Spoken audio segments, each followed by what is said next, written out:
Right now, so many people are saying low code is dead, become a frontier firm. We are in the age of AI, and if you're not using agents, you're behind the curve. I sat down with my new friend Michael Heath, and we discussed how some of these announcements from Microsoft Ignite are directly impacting what we do as Power Platform professionals. This wasn't just an overview of what the new things mean and how you can use them, but more so how they're addressing organizational objections to adopting AI and what we can do as enthusiasts and consultants to be better at what we do. Let's go ahead and get into the conversation. Hey, welcome to this week's episode of Power Talks. My name is Griffin Lickfeld, the host of the Citizen Developer Channel and Power Talks podcast, and today I'm joined by special guest Michael Heath. Michael, thank you for being here, man. I bumped into you a couple weeks ago at Ignite through a friend, and I was like, dude, we got to get this guy on the pod. Like, let's go. And so reached out, one thing led to another. Here we are recording a conversation. I'll first ask, are you kind of recovered and everything from Ignite? You feeling rested, hopefully? Barely, right? I think we're all in the same boat.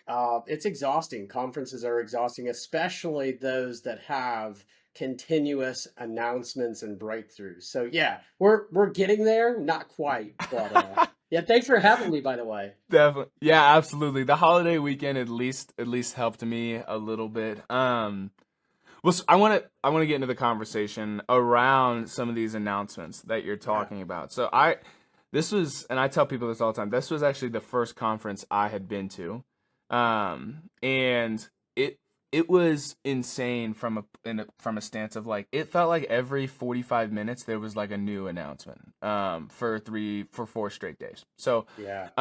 it was a lot drinking from a fire hose, as the saying goes. Like, what were some of the kind of the standout announcements in your opinion Yeah. from Ignite? Yeah, and for those that have been to conferences, especially Ignite, it's not unheard of that it's this constant bombardment of announcements. However, I felt like there was a lot of real staying power in some of the things they were saying and announcing. For me, and I know you've had some podcasts already to talk about some of these announcements. I've been on a few, and I keep coming back to the same things over and over again. So the very first one for me that really just opens my eyes is this Microsoft IQ. When we talk about that, we're talking about there's different components, right? Work IQ, Fabric IQ, Foundry IQ. But the whole premise is, up until now, agents, Copilot, the AI layers in Microsoft are going out, grabbing raw data. You'll give it context. It has a little bit of context, but not a whole lot. Which I think one of the things that a lot of organizations, individuals using Copilot have felt, and thus they might be looking out there at other technologies, is that Copilot doesn't really know me. It doesn't have a context of who I am and what I care about.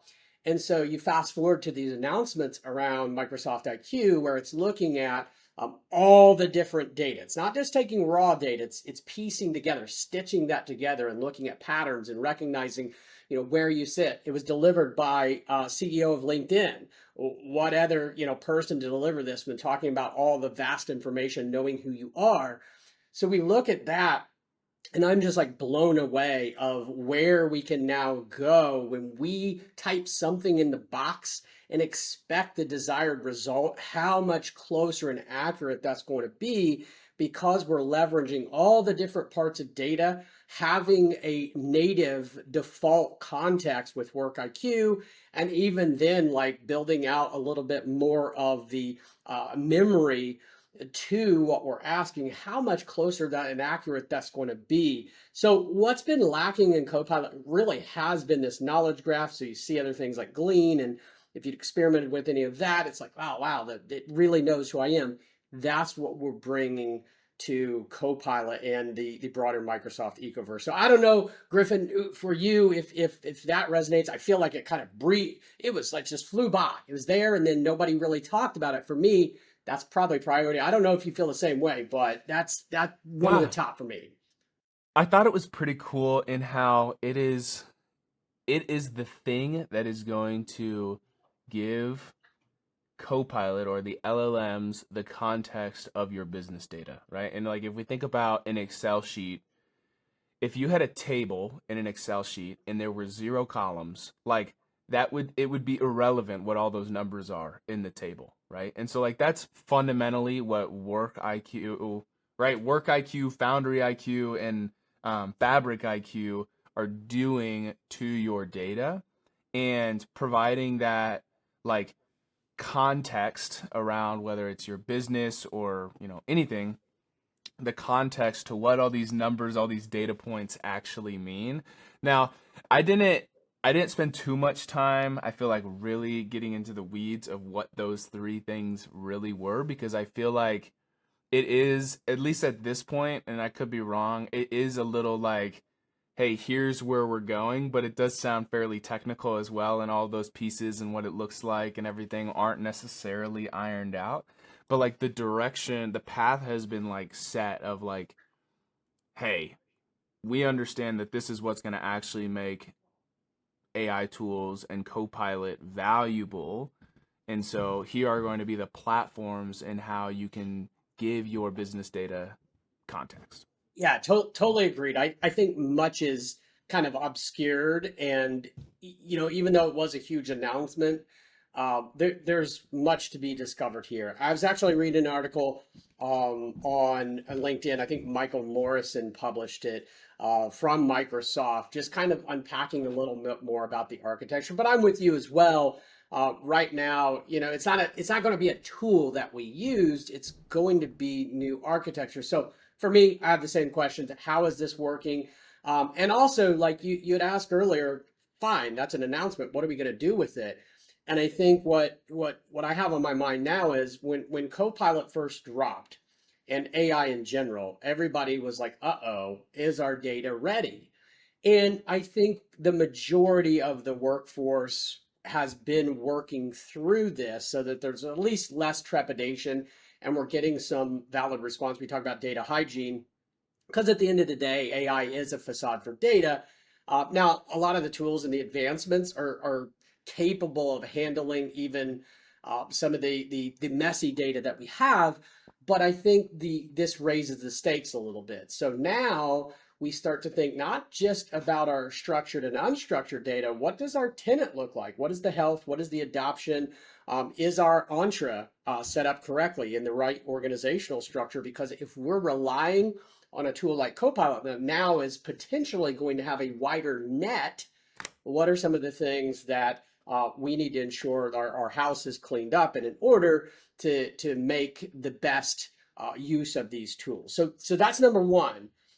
Second one, of course, now, and this is not a space that I play in a lot, but Agent 365. I can tell you how important it's going to be because of the technology moving so fast. Now we need some governance, and I call this like a just-in-time announcements because for the longest time, and this is a whole another can of worms we can open. For the longest time in being in the Power Platform yourself, kind of grassroots there, that we've evolved from like Power Virtual Agents, chatbots, to our co-pilots, into full-on agents, into now really you could take it a step farther and say MCP. But we'll stop there.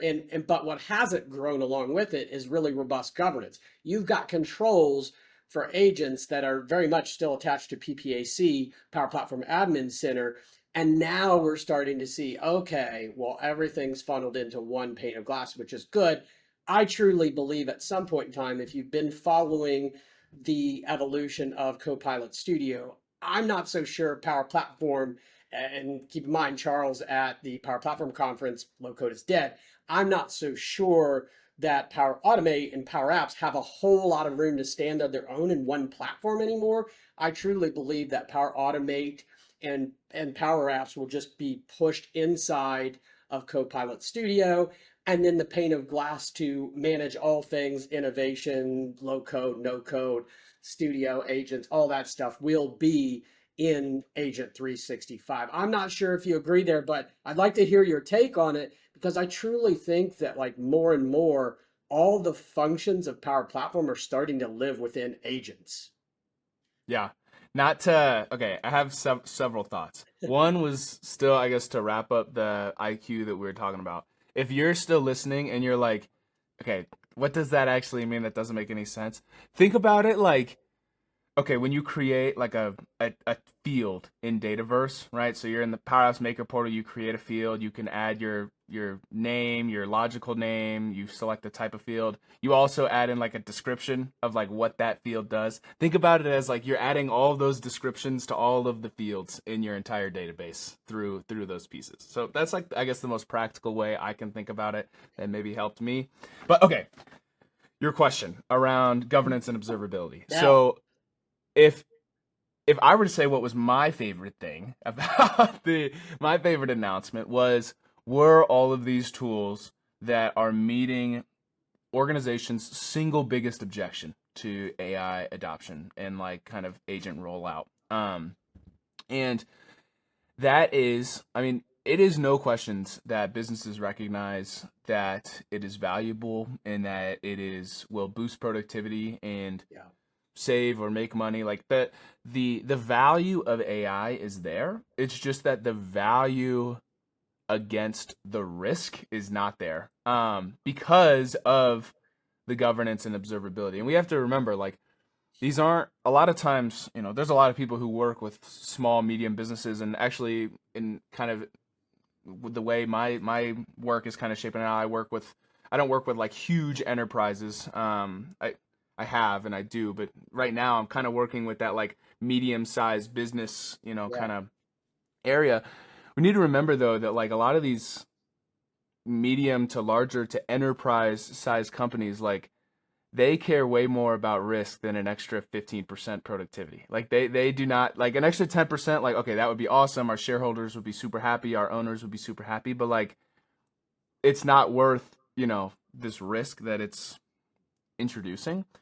And Yeah. so, because a lot of these, a lot of, I also sat into the session that talked about, they called it the innovation paradox. And the session was really about how large companies should leverage smaller company AI tools as opposed to creating their own. Um, But honestly, one of my biggest takeaways from that was like companies and people are innovating so quickly right now that the tools to manage those innovations aren't keeping up. Yep. And so I felt like that all of the announcements with Agent 365, with Foundry Control Plan, with the Purview Compliance Manager, like with all of these tools that got announced, I feel like directly meet that number one objection that organizations have around AI adoption and readiness. So Yeah. I thought that was pretty cool, especially, and it gets me excited because, like, it's no secret when people talk about, adoption is low, and I'm sure Microsoft wishes they were selling more licenses and like all of these different things. And it seems really cool to feel like, I feel like once these tools, I mean, a lot of them are still in preview and whatever, but once these tools are like GA and out there, like, I I feel like, and maybe I'm too hopeful, but I feel like businesses are gonna have to be like, okay, yeah, we really have no reason to to not turn this on now. It's a non-negotiable anyway. Like maybe not right now, but it absolutely, to your point, it will be. And we don't have to have offline conversation for us. But there's a study published a couple months ago. It'd been a longitudinal study where we're finding like SMEC or SMB, small medium businesses are adopting AI faster.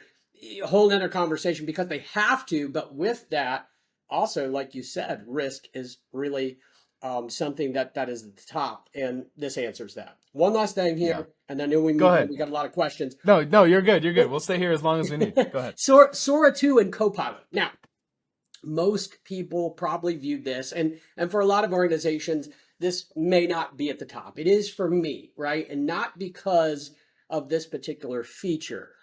If you've ever used AI to create imagery, video, you know what I'm talking about. Copilot tools so far, Microsoft tools in general, haven't really surpassed the bar or even met the bar.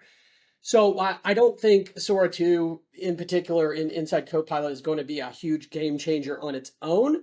Offering that advanced video generation, that's fine. I think that's great, and I think it's going to be very, very powerful. For me, though, this is a strategic step forward. It's Microsoft saying, "Hey, you know what? We've been catered. We've got a tool like Copilot that, for better or worse, lives in PowerPoint, Excel, Teams, Outlook. Great. These are core for business users. But what about the composer? What about the video producer? All those things, multimedia producers. Now this is a strategic move to say, okay, hey, this can be used for something outside of just text-based generation, multimodal aside. A lot of times the outcome that we get is very much text-based. And so this to me is a huge advancement, again, not from a feature set, but from an overall broad strategy standpoint to say, hey, we're going to start bringing in tools beyond Clipchamp, let's face it, right? Or beyond, MS Paint type of Yeah. mentality.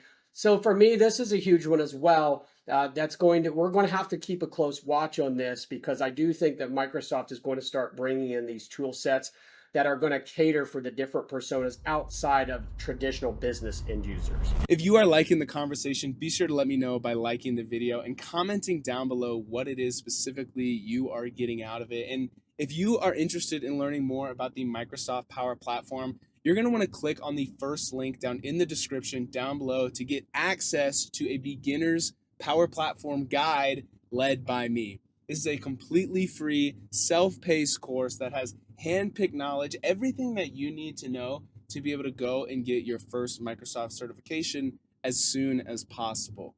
The reality is not a lot of people can say they love what they do, and I feel very blessed to be able to say that I enjoy what I do for work as a Microsoft consultant. And if you want to start that journey alongside me today, be sure to follow and click on the first link down in the description down below.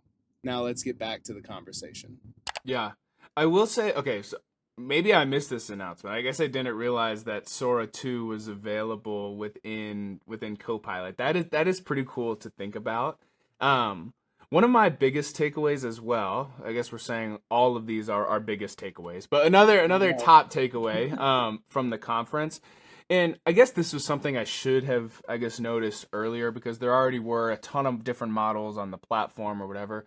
But in my mind, I had attached Microsoft Copilot to OpenAI.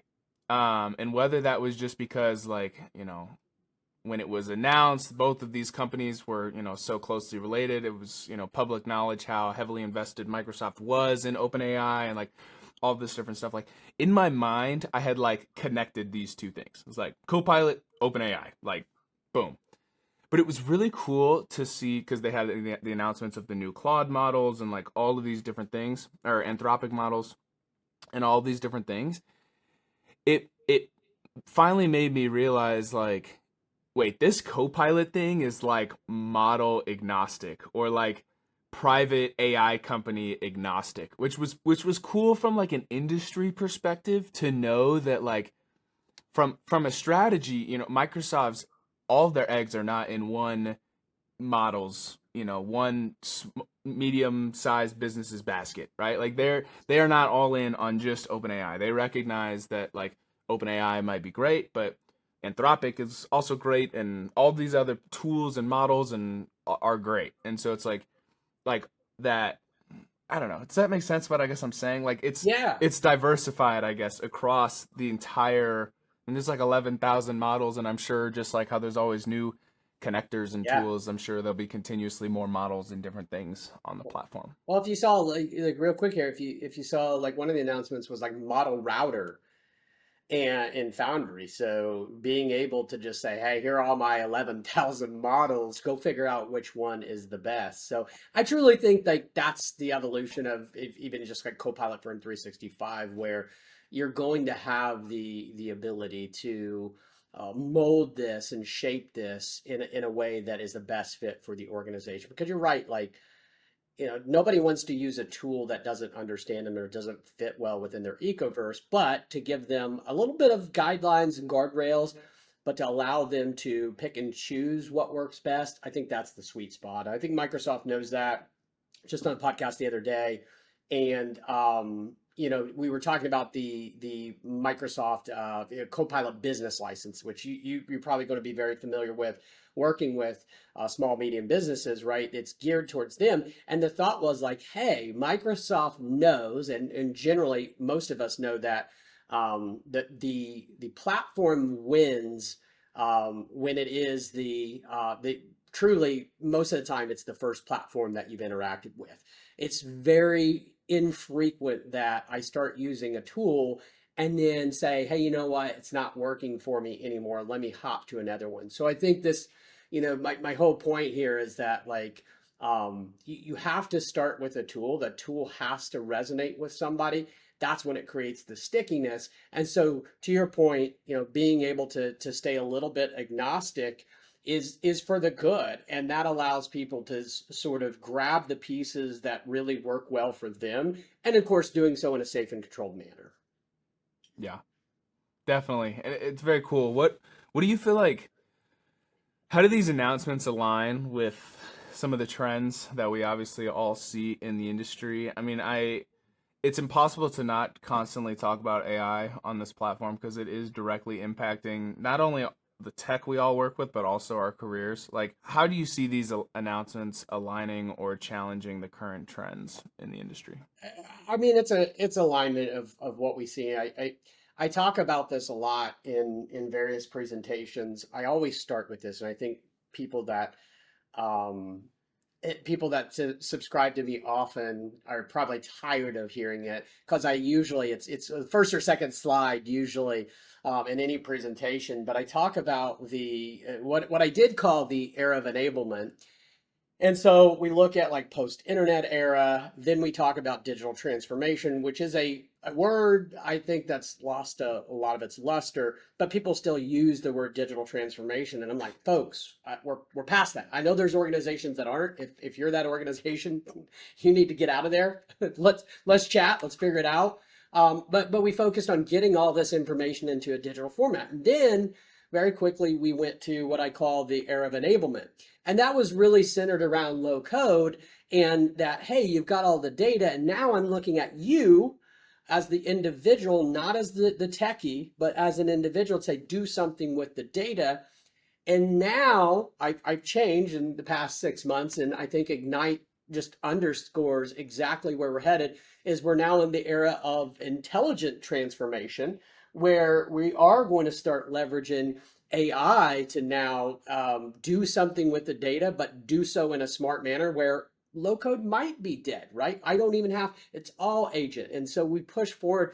And the comment was made a couple of days ago on a podcast where it's like, I don't even know if this is the era. It might be the era of MCP, which I thought, that's interesting. When we think about MCP, it really is taking low code to another level. So I think that everything, Ignite didn't change the trajectory for me at all, but it did underscore exactly where we're headed. And the bottom line is, um, back to our takeaways from Ignite, AI in the flow of human ambition. That does it all for me. That is where we're at in a very short time. AI, agents, MCP, you lump them all together, throw them all in one bucket. They are going to be an expected skill, just like Googling, just like what was life like before cell phones. I can tell you a little bit. We're probably very similar in age. Like I can remember that, but I also can't. Like I can't understand what life would be like without one of these things or without the internet. And I think very soon that's what all these technologies will be. Just be there. We're going to consume it. We're going to build it, and it is, that is the way we live. It's a part of the human condition. Yeah. I tried to sit in a lot of the sessions around um like agent readiness and adoption. Like, okay, there were a couple sessions. One was like the 90-day plan, one was like a 30-day plan, and like sit in all these different sessions. And that was one of the things that was kind of one of my biggest takeaways is like at the end of the day, this like end user training is no different than, this whole change management conversation is no different than if like you just built an app and now you're training everybody to go use this app. And so instead of phrasing it as like, hey, there's this new AI tool, it's like phrasing it as like, hey, this is how we do our job now. Like this is the thing you use. You don't use that other thing anymore. Yeah.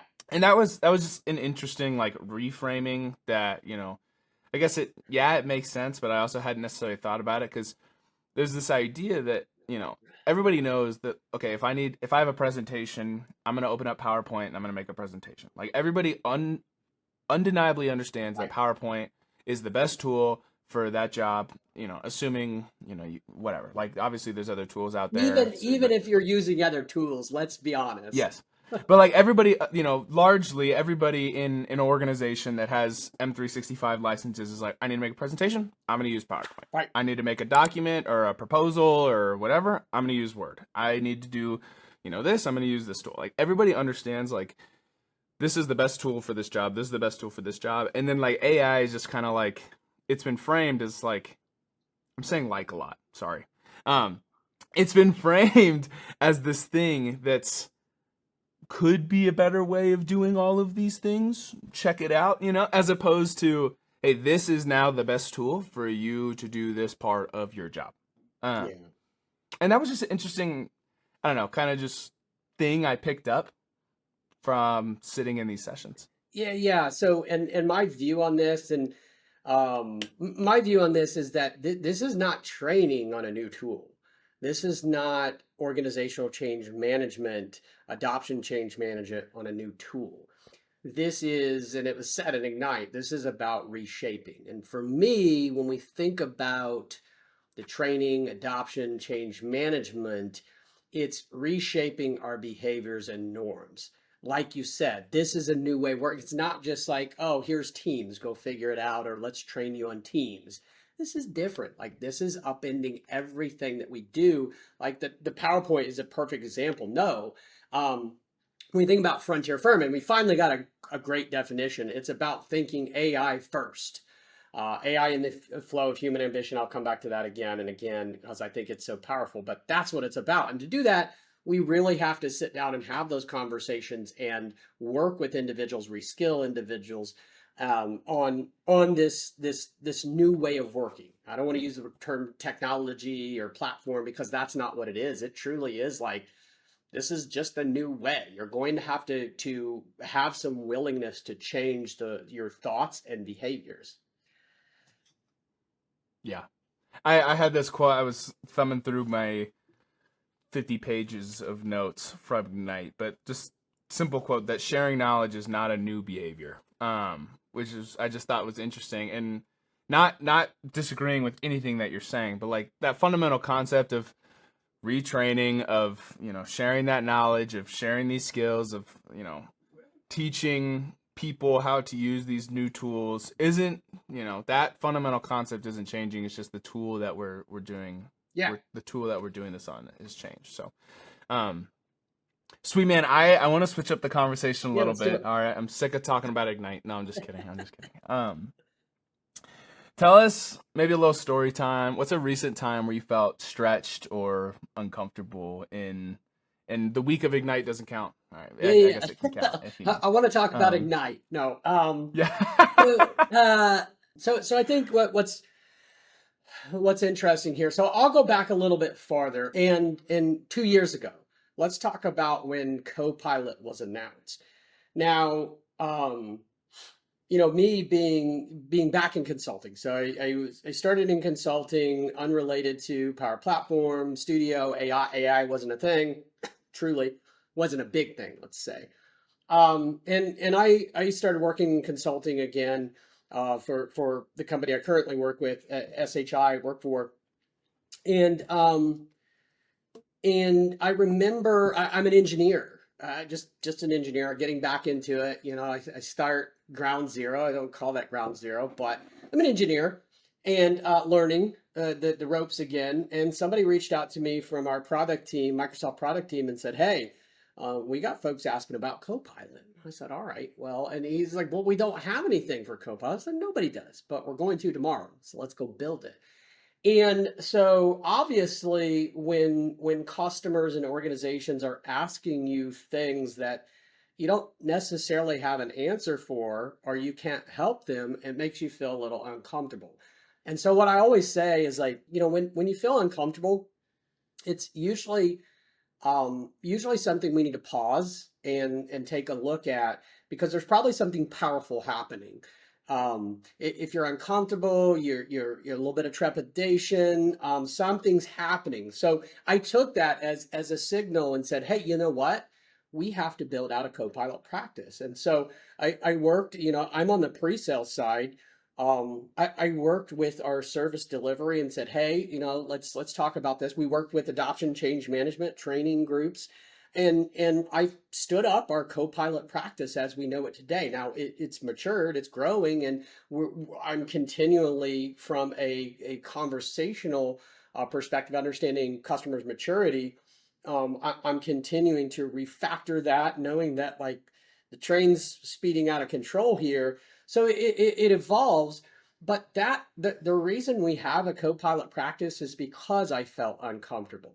So when you have something like that, when you're pushed outside your comfort realm, that's when growth occurs. And it truly is one of the things that I pause and I try to take a look at it, and I say, okay, what can I learn here from what's going on? So don't, lean into sort of that frontier feeling of uncomfortableness, and don't retreat from it.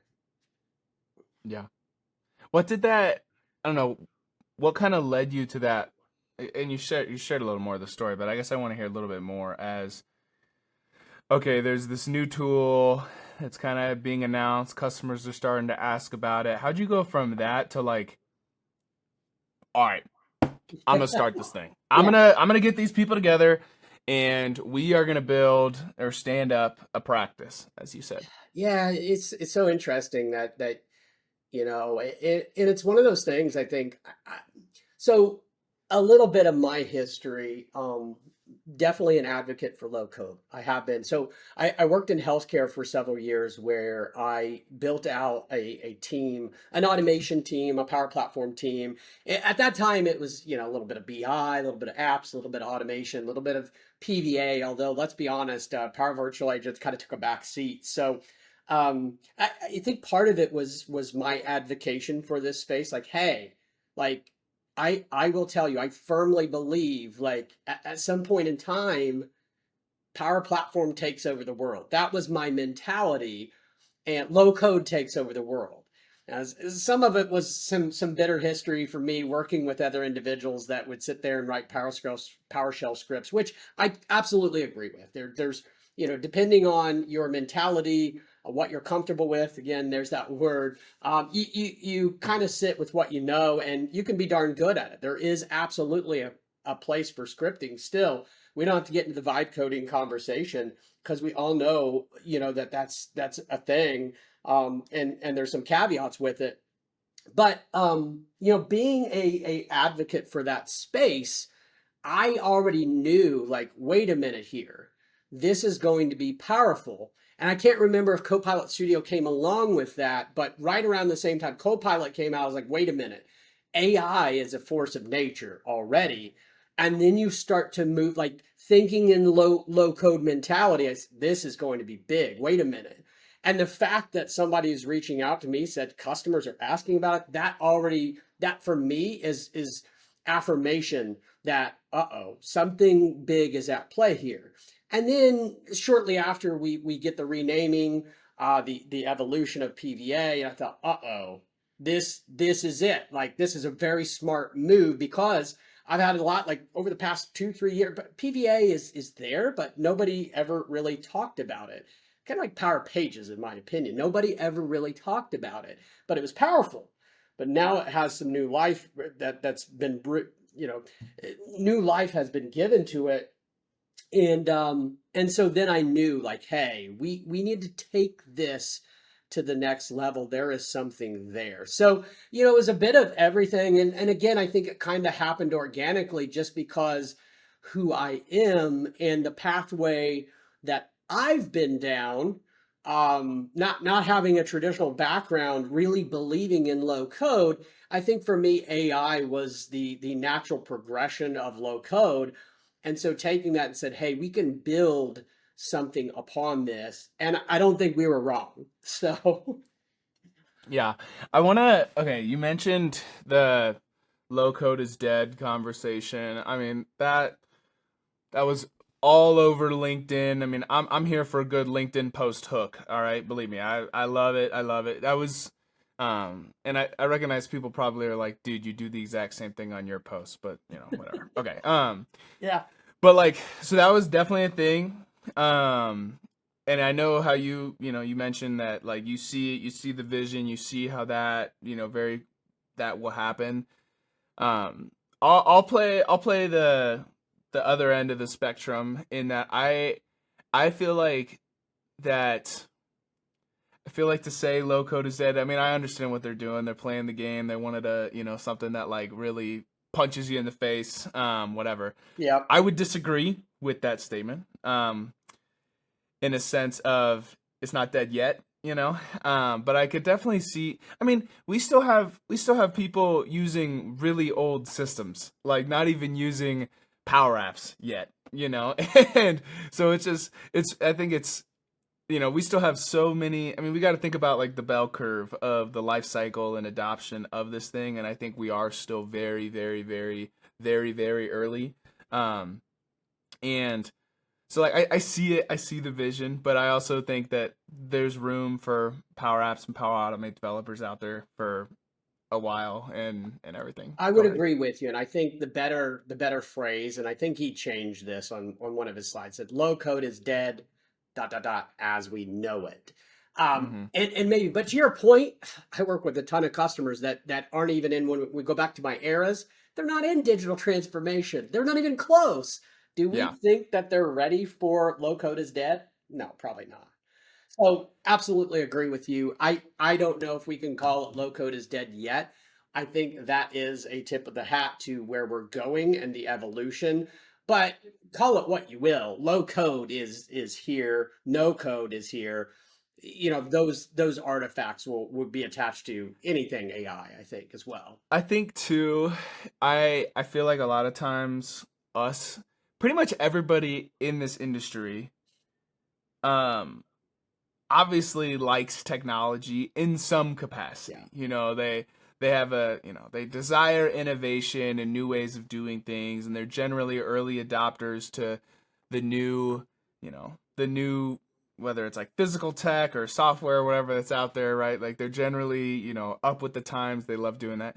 But like I don't know, we kind of need to remember that a lot of these people that we're working with at these businesses or at these organizations, like they're just like they work at a manufacturing facility. Like they couldn't care less about tech, or That's, yeah. they're a customer service rep at a healthcare company. Like they do not care, Nope.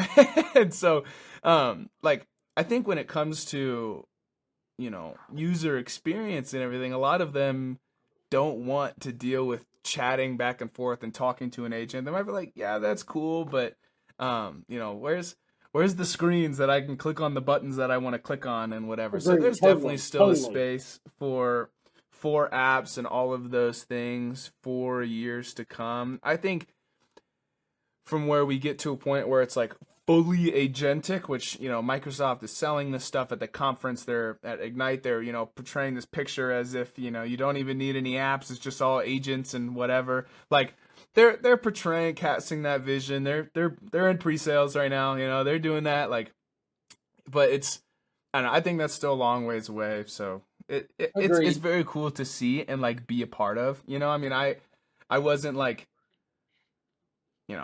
I wasn't around in the .com bubble or whatever, but like it's cool to I'm sure at that time it was really exciting for a lot of people who were passionate about tech and innovation and like all this new stuff that is coming out, a new way of doing things, and it is kind of cool to see, to feel that now I guess as well, of like hopefully it's not a bubble, but like nonetheless, to feel that like excitement, new wave of technology, new wave of doing things. Not that you're behind the curve if you're not fully autonomous by next week, but like that's, I don't know, it's just cool to see. That's, I guess, what I'm Yeah. trying to say. No, So agreed. well, sweet man, we are about at time. I want to hang out in the after hours happy hour segment of our show. um Michael, man, who are you outside of work a little bit? Let me know a little bit more of like your passions and your hobbies. I had mentioned to you as well. I grew up near Indianapolis. You're in the Indianapolis area, so it was cool. Small world. To relate with you on that. Who's Michael a little bit? Yeah, man. So, are we still recording? Yes, we're still recording. Okay. I don't know if I saw the recording, so I'm like, oh, you'll edit this out in post. But so No, I'm leaving it. I'm leaving this. I do not care. Go let's ahead. leave it in there. So no, who is Michael Heath? So I had an interesting pathway, right, in terms of career, and I'll give some pieces of advice. But yeah, live in Indianapolis, Indiana. Actually grew up outside Indianapolis, a place called Terre Haute. That part we should edit out. But no, don't tell anyone I'm from Terre Haute, right? But no, Sure. I moved to Indy in 2002. Attended college at IUPUI. Had been to ISU back home, and it just didn't feel right. So moved to the big city. My undergrad degree is actually I'm from Purdue. It's in neuroscience, and my master's degree is in game design. So a little bit about that, real quick. I started out as working for the university and kind of in charge of their mentor information systems and assessment. And that was fun, but it really was a job to get me through college, paid for my college. But I thought, hey, this could be interesting. It's somewhat related to tech, but I didn't really feel strongly. I was very much more in the healthcare side of things. And so what was interesting there, though, is I started working for a neurosurgeon, and we got to talking a little bit, and he said, what I really need is to educate using technology. I thought, oh, well, interesting. And so we started chatting a little bit, and I ended up building out anatomical models for him using 3D imagery. Also filmed surgeries in the OR, the operating room, and stereoscopic 3D. So I was filming these with two cameras in these brain surgeries and spinal surgeries. And I thought, this is incredible. Like this is the path. But it just didn't feel right. Like what I started to notice was that his first family was the hospital and his patients. And his second family was the one at home. And I started to see the stress and the weight. And I said, man, there's got to be another way to help people, but have a better balance. And then nothing against him. Like I truly believe like his passion drove him into that, and he made it work. But I didn't think as an individual I could. So for me, I took a step back, and I ended up going into the master program for game design because I was doing stuff like that. I'd been working in like game design since I was 13. Longer story, but I truly enjoyed it. So I got my master's in game design, and while I was there, I realized, hey, I can be helping people with technology. It doesn't have to be this design. That's a longer runway. If you're looking to develop video games and beyond just personal games, it's a longer runway. So I started consulting for a local professional services provider. Worked with them for a while, and then some things happened through acquisition, and I ended up going into healthcare for a little bit. And really enjoyed that, but I kept coming back to technology, and I wanted to help more people. So that's what brought me to consulting there. But living in Indianapolis, outside of that career pathway. And by the way, everybody is on the same page right now. AI is new to everybody. So if you're one of those individuals, say, hey, I'm non-traditional in tech, but I'm passionate about it, I'd love to start. Everybody is on the same page. So jump in. I enjoy basketball, like big Pacers fan. Sports in general for Indiana has been really good this year. Yeah. But yeah, like Indiana's on fire. Pacers, yeah, we'll say they're okay this year, but Colts not doing too bad. So I'm a Hoosier through and through. Yeah. Very cool. That's super cool. I will say so. The Colts had one of the toughest losses. All right, this last weekend. I was watching the game. It was Yeah. absolutely ridiculous. I'm not gonna say that the refs cheated us, but the refs totally cheated us. Same as last week. All right, but whatever. But yeah, 8-4. We're now second in the division. No, Whatever. we're It's we're okay. ridiculous. So, but yeah, I don't know, the boys got to figure it out. It's funny. So up until this year, like no one really knew I was a Colts fan because it was pretty hard So to be like a funny. proud Colts fan. You know, we were like always Yeah. too bad to like make the playoffs, but too good to get like an incredible draft spot. So it was like, you know, we're always kind of like in this no man's land. And then we're good all of a sudden this year, but I don't know. They gotta figure it out. We were like 7-1, now we're 8-4. So I don't know. The boys gotta get right. So go What's ahead. really interesting though, as I'm going to say, is the sports scene for Indiana just in the past couple years with Fever as well. I didn't even mention the Fever has really brought in a lot of culture and excitement to the city. So that's, Yeah, Indianapolis is a smaller market, and I think for the longest time the sports teams were very much. I wouldn't call them suppressed, but they're not like your big market. They're not talked about enough. And I think with all the hubbub and sort of success that all the different teams have had in one way or another, it's really been great to see like really bring some culture into the city, and there's a lot like excitement again. So it's a fantastic yeah, time to be watching Indiana sports in general. So I definitely. try to watch and balance when I can. Very cool. Well, sweet man. Thank you, Michael. Thank you so much for being Thank here and for you. the time to chit chat. If people were listening to this and were positively impacted or wanted to get in contact with you in some way, what would be the best way to reach you? Yeah, you always can reach out to me on LinkedIn. I try to check it often enough. That's probably the easiest way to get in contact with me. I love helping individuals out. You got a question about technology or just in general about career advancement or something you want to chat about, just reach out to me and then shoot the breeze. Hit me up on LinkedIn.